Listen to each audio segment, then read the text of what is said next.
Then it was that side. The tax, I just had a flat income tax rate of 25%. GST, you can stick it wherever, but 20%.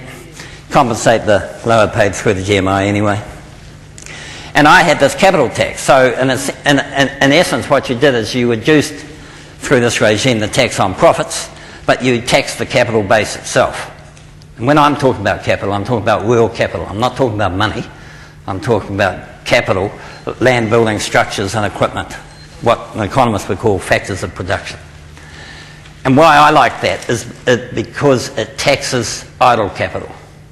And it taxes capital that is deployed for the purposes of avoiding tax, actually. And there's quite a lot of capital in New Zealand that's deployed specifically for that reason, as opposed to maximising GDP, say, or income. Anyway, that was sort of what I had. Now, here are the objections, just to save you the trouble. On the welfare side, the objection is 10 grand's not enough. Well, I don't actually give a toss. I just picked a number. Pick your own blooming number, but it has to be funded by tax. So it's pretty transparent, this system. It goes, if you put the GMI up, and that rightly should be a political call. I mean, that's the call of the people there. I mean, at the moment, you say 10 grand's not, well, 10 grand's actually the dollar at the moment. New Zealand Super, though, which I'm looking forward to getting, clock's ticking here, 16 and a half. Can somebody tell me the rationale for why one's higher than the other? It's crap. That's just pure political. Squeaky wheel gets a noise. So, for me, the GMI rate is a political issue, and that's rightly where it should be. So I just picked a number, really, so I could do the maths. Tax, 2 objections to the tax, I hear. They're both completely fallacious. One is, the capital, a poll tax on capital will restrict investment in GDP. So if you follow that logic to its conclusion, the optimal tax on capital is 0. Actually, it's not. It should be subsidised. Well, where the hell's the choice theoretic basis for that? Currently, capital, as I've just said, is over-allocated to tax-free endeavours. So it's inefficiently allocated across the economy. Okay? Savings and investment isn't the issue in New Zealand. It's the poor quality of investment that's the issue. So dropping the tax rate on it's not going to solve that. Not if I can escape to a haven of 0 tax by just buying a few more properties. The other thing is, your blooming GMI will cost too much. It's not a cost, it's a transfer, for goodness sake.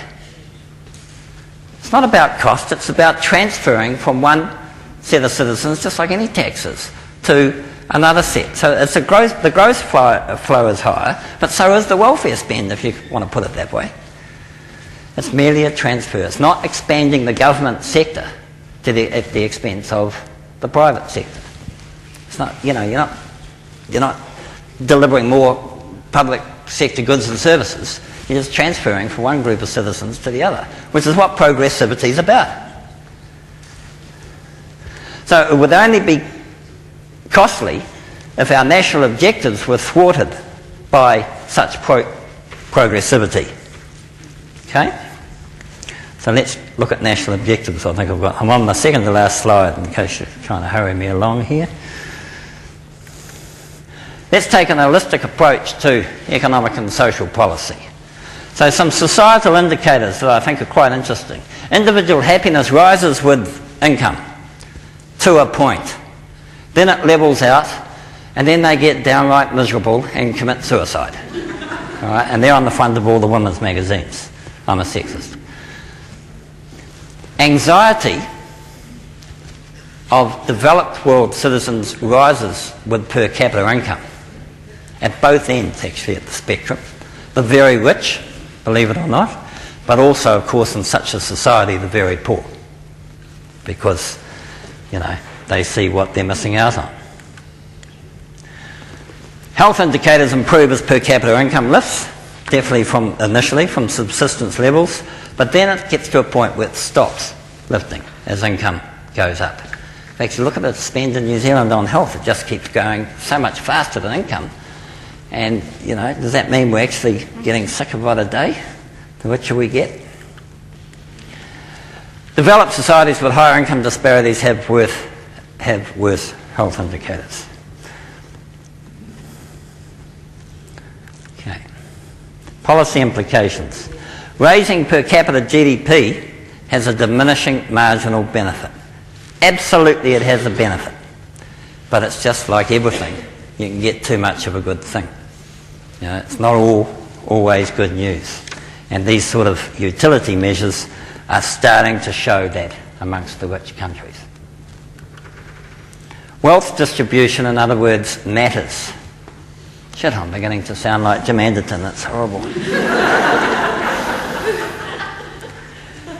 Universal entitlement and access to public goods and services matter in one of these types of societies. There's no doubt that greater return for effort matters as well. That if you're going to tax me on every additional dollar I earn, well, I might as well go to the beach. Right, that's the good supply side stuff that we're all used to. So, you know, if you're going to... okay, but... Getting myself tripped up there. But benefits from effort are diminishing in this rich group of countries. That's the difference between them, when you compare it between them, and when you compare them to a subsistence economy, who definitely would be better off by lifting income. There comes a stage where you're into diminishing returns. So the point is reached where the supply side benefits from giving me more of the additional dollar I earn are outweighed by the distributional downside that occurs. The big question, of course, is where is that point? Because that's the fulcrum between the tax system and the welfare system. So in summary, the GMI is a simplified, broader tax regime. It makes the benefit system far more coherent and fair, actually. It removes the current horizontal inequities. People can have, you know, basically the same sort of circumstances and get quite different benefits. They can too on the tax side as well. And vertical inequities between the rich and the poor, and poverty traps. It's a mess. It integrates welfare with tax, removes these high marginal tax rates. Flat income tax, which is part of this idea, removes the disincentive to earn more, or to earn in ways that avoid tax altogether. The capital tax mobilises idle resources, brings capital gains into the tax regime, makes tax incidence therefore more equitable, and but preserves progressivity. The richer people have more capital. So your progressivity might not be in your income structure. I mean, I know a hell of a lot of rich people. I've got a son, actually, who had no income. All right? But, come on, they've got an unbelievable ability to pay.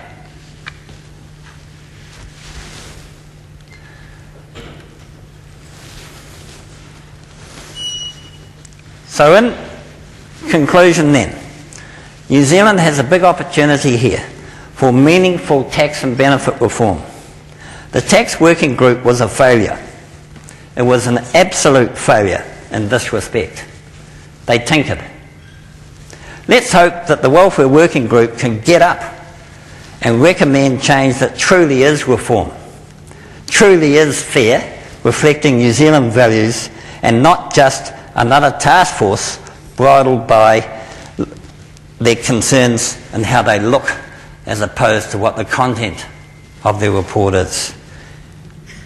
As Sue said, stop tinkering and get on with it. Thank you.